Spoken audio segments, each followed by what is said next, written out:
Assalamualaikum warahmatullahi wabarakatuh. Today I will explain about building ceiling maintenance mechanism, damage identification, maintenance methods, and work safety. Okay. What is that?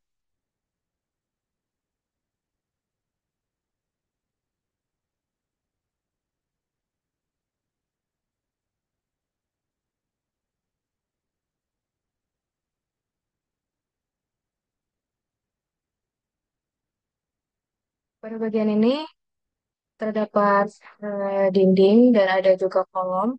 Kemudian ada AC, ada dispenser juga. Lantainya menggunakan keramik berwarna putih. Kemudian pada bagian kanan terdapat dinding berwarna putih dengan kemudian ada meja juga, ada papan tulis. Pada bagian belakang sini terdapat beberapa lemari dan pajangan-pajangan. Kemudian pada bagian kanan terdapat pintu samping juga. Bagian komponen yang menurut saya eh, paling parah itu adalah pada bagian plafon ini.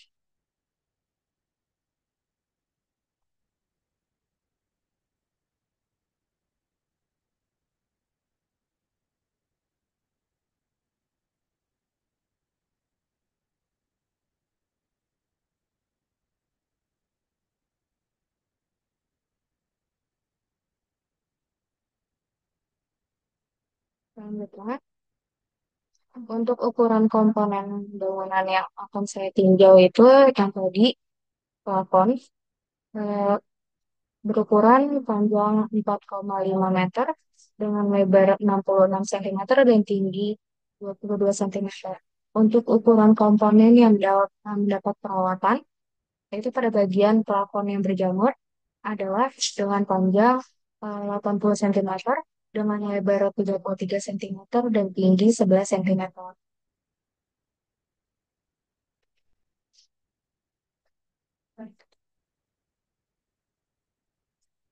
Kemudian kita identifikasi kerusakan berdasarkan standar. Eh, Ini melibatkan beberapa langkah yang harus dilakukan. Yang pertama itu kita inspeksi visual yang dilakukan untuk mendeteksi adanya tanda-tanda kerusakan seperti retak, noda, atau perubahan warna pada platformnya. Inspeksi ini bertujuan untuk mengidentifikasi masalah sejak dini sebelum kerusakan menjadi lebih parah. Selain itu, pemeriksaan kelembapan juga harus dilakukan, terutama pada daerah yang rentan terhadap kebocoran atau kelembapan. Kemudian pada metode perawatan plafon, eh, langkah-langkah yang harus dilakukan secara rutin untuk memastikan plafon tetap dalam kondisi optimal adalah dengan melakukan inspeksi visual secara berkala untuk mendeteksi adanya kerusakan seperti retak, noda, atau perubahan warna pada plafon.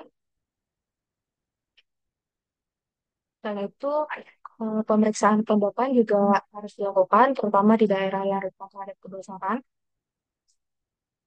Selanjutnya, perbaikan dan penggantian pada bagian plafon yang rusak harus dilakukan segera setelah kerusakan terdeteksi. Selanjutnya, alokasi waktu perawatan plafon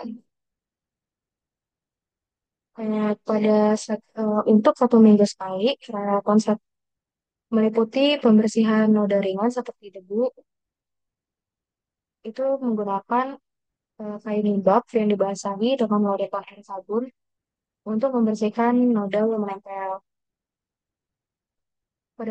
pada 1 bulan sekali.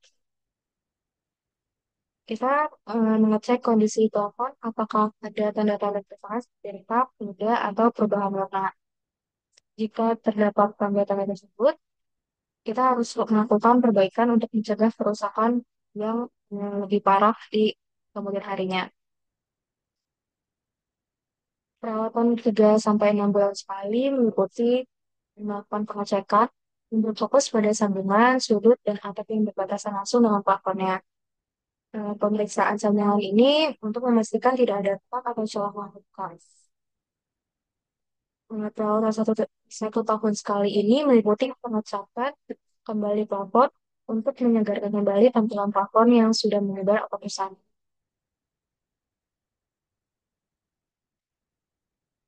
Untuk biaya perawatan, perawatan plafon merupakan perawatan mingguan meliputi pembersihan remote. Proses ini dapat dilakukan dengan menggunakan teknik satu penggunaan kemasan atau microcontainer paling sangat efektif untuk membersihkan debu yang menempel pada permukaan plafon. Untuk pelaksana perawatannya, ada beberapa pelaksana yang terlibat dalam proses perawatan ini, yaitu ada teknisi perawatan yang bertanggung jawab atas pelaksanaan perawatan rutin dan perbaikan plafonnya. Kemudian ada supervisor perawatan yang bertanggung jawab untuk mengawasi dan mengkoordinasikan interaksi perawatan. Kemudian ada manajer fasilitas yang memiliki tanggung jawab dalam mengelola seluruh aspek pengiriman bangunan termasuk pemakaian. Kemudian ada kontraktor yang akan melakukan perawatan untuk beberapa plafon yang memberikan keahlian atau perawatan yang tidak dimiliki oleh. Kemudian ada petugas kebersihan. Eh, Mereka bertugas untuk membersihkan debu dan kotoran dari permukaan plafon.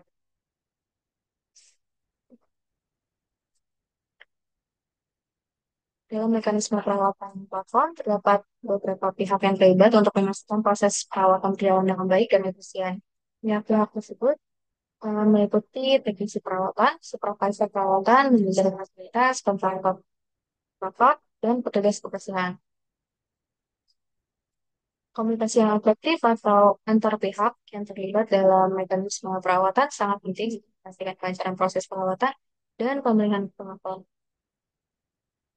Yang pertama ada rapat koordinasi rutin dengan mengadakan rapat koordinasi antar antar teknisi perawatan, antar teknisi, supervisor, manajer, dan kontraktor untuk membahas progres perawatan, masalah yang dihadapi, dan rencana perbaikan.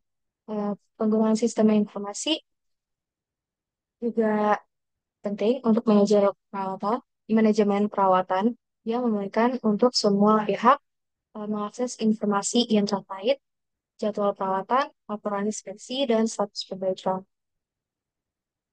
Kemudian menerapkan prosedur pelaporan dokumentasi yang jelas untuk setiap kegiatan perawatan dan perbaikan. Hal ini bisa membantu dalam melacak riwayat perawatan dan memudahkan identifikasi masalah yang timbul. Kemudian mengadakan pelatihan dan edukasi secara berkala untuk semua pihak yang terlibat dalam perawatan plafon. Keselamatan dan kesehatan kerja atau K3 dalam aspek ini terdapat sebagai berikut. Yang pertama, penggunaan alat pelindung diri atau APD untuk memastikan bahwa semua teknisi menggunakan alat pelindung diri seperti helm, sarung tangan, masker, sepatu sepatu safety, dan lain-lain saat melakukan perawatan plafon. Kemudian, memberikan pelatihan K3 secara berkala kepada pihak-pihak yang terlibat dalam perawatan plafon. Kemudian melakukan pemeriksaan rutin terhadap alat dan peralatan yang akan digunakan dalam perawatan plafon untuk memastikan bahwa semuanya dalam kondisi baik dan bisa digunakan. Kemudian yang terakhir adalah menyusun dan mensosialisasikan prosedur darurat yang harus diikuti jika terjadi kecelakaan atau insiden selama proses perawatan. Kesimpulan dari pembahasan ini adalah pemeliharaan dan perawatan plafon bangunan gedung adalah aspek krusial yang mempengaruhi kualitas dan fungsi bangunan secara keseluruhan. Identifikasi kerusakan plafon harus dilakukan secara rutin melalui inspeksi visual dan pemeriksaan pelembapan untuk mendeteksi masalah sejak dini. Metode perawatan yang efektif mengikuti pemeriksaan rutin, perbaikan, dan penggantian bagian rusak, serta penggunaan bahan plafon yang tahan terhadap kelembapan. dan serangan hama.